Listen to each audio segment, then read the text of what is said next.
একটি সন্তানের জন্য তীব্র আকুতি আর হাহাকার নিয়ে ১৬ বছর অপেক্ষা করেছেন সাজিয়া আফরিন লিজা ও সুমন মিয়া দম্পতি।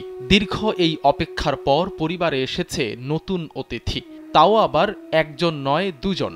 কিন্তু এই আনন্দ ছুঁয়ে যাচ্ছে না পরিবারটিকে, কারণ এই সন্তানরা দুনিয়াতে আসার মাত্র ৮ দিন আগে খুন হয়েছেন বাবা।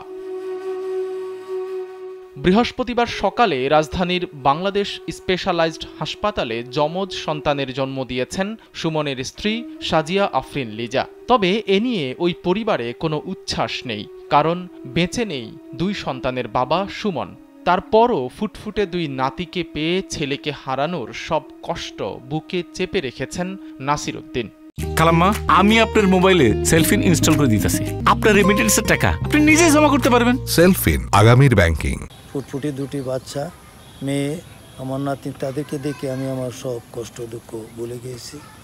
এখন আল্লাহর কাছে আমি চাচ্ছি, পানা মাগছি, আল্লাহ তুমি আমাকে সুস্থ রেখে তাদেরকে মানুষ করার মতো সময় যদি আমাকে দেয়, তাদেরকে মানুষ করে যেতে পারলে আমার মনে আর কোনো কষ্ট থাকবে না।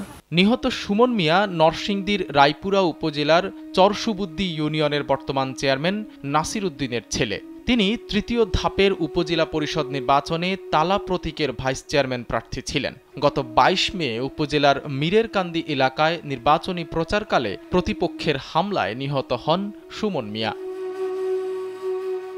সুমন মিয়ার হত্যাকাণ্ডের ঘটনায় প্রতিপক্ষ ভাইস চেয়ারম্যান প্রার্থীসহ ২৬ জনের নাম উল্লেখ করে রায়পুরা থানায় একটি হত্যা মামলা দায়ের করা হয়। তার প্রেক্ষিতে ৪ জনকে গ্রেফতার করা হয়েছে। বাকি আসামিদের ধরার সর্বোচ্চ চেষ্টা করছে পুলিশ। ছেলের হত্যাকাণ্ডে জড়িতদের দৃষ্টান্তমূলক শাস্তি দাবি করেছেন ইউপি চেয়ারম্যান নাসির উদ্দিন। যারা আমার ছেলেকে এইভাবে হত্যা করছেন তাদের সঠিক বিচার মাননীয় প্রধানমন্ত্রীর মাধ্যমে আমি চেয়েছি, এবং আমার এমপি মহোদয় চেয়েছেন, যিনি রায়পুরার আজকে দীর্ঘ ৫৩ বছর যাবৎ মানুষের পাশে থেকে কাজ করে যাচ্ছেন। উনি নিজে সরাসরি প্রধানমন্ত্রীর সাথে কথা বলছেন, আমিও তার সাথে সেটাই কথা। নিহত সুমন মিয়া একজন প্রতিষ্ঠিত ব্যবসায়ী ছিলেন। তিনি পোল্ট্রি ফিড, অ্যাগ্রো ফার্ম এবং মাছের খামারের ব্যবসা করতেন। সাইদ রহমান, কালবেলা।